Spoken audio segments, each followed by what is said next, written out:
Ce mardi 29 août, Olivier Truchot et Alain Marchal ont été heureux d'annoncer le retour d'un chroniqueur emblématique des grandes gueules, qui n'était plus apparu dans l'émission depuis des années. Depuis leur lancement en 2004, les grandes gueules ont vu défiler de nombreux chroniqueurs à travers les années. Et certains sont devenus des membres historiques du programme. Lors du tout premier numéro de l'émission de débat, les présentateurs Olivier Truchot et Alain Marchal avaient notamment pu compter sur la présence de l'homme d'affaires Jacques Maillot, qui a officié autour de leur table jusqu'en 2021, avant de complètement disparaître de l'antenne. Face à l'inquiétude des téléspectateurs, Alain Marchal avait d'ailleurs dû faire une mise au point concernant son chroniqueur emblématique.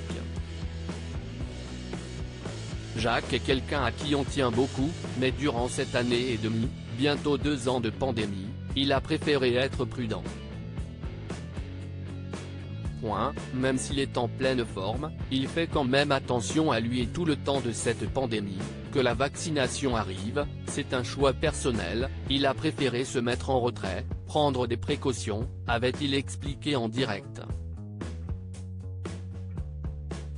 Jacques Maillot de retour dans les grandes gueules après des années d'absence. 2 ans plus tard, Jacques Maillot a fait son grand retour dans les grandes gueules de RMC et RMC Story, ce mardi 29 août.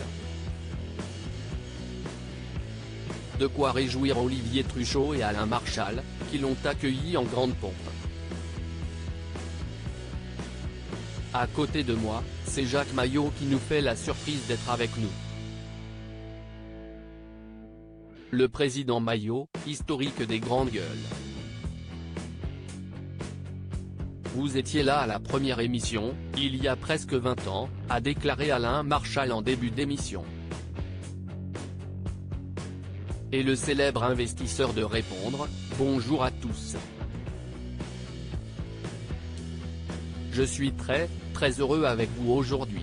Vive les grandes gueules. J'écoute quasiment tous les jours. » Jacques Maillot tacle Emmanuel Macron pour son retour dans les grandes gueules. Comme l'a ensuite expliqué Olivier Truchot, Jacques Maillot a longtemps compté parmi les chroniqueurs préférés des téléspectateurs et auditeurs des grandes gueules. J'ai rencontré un auditeur cet été qui m'a dit que c'était grâce à toi qu'il s'était intéressé à la politique, a révélé le présentateur. J'espère que beaucoup vont s'intéresser à la politique parce que la politique a besoin de citoyens en ce moment, a rétorqué l'homme d'affaires, qui n'a rien perdu de son franc-parler comme il l'a démontré après avoir été interrogé sur la politique d'Emmanuel Macron. Je suis très déçu par le président Macron. En 2017, j'ai voté dès le premier tour pour lui. En 2022, je n'ai voté pour lui qu'au 2e tour. Je trouve qu'il ne fait pas grand-chose, a-t-il lâché sous les rires des autres membres de l'équipe.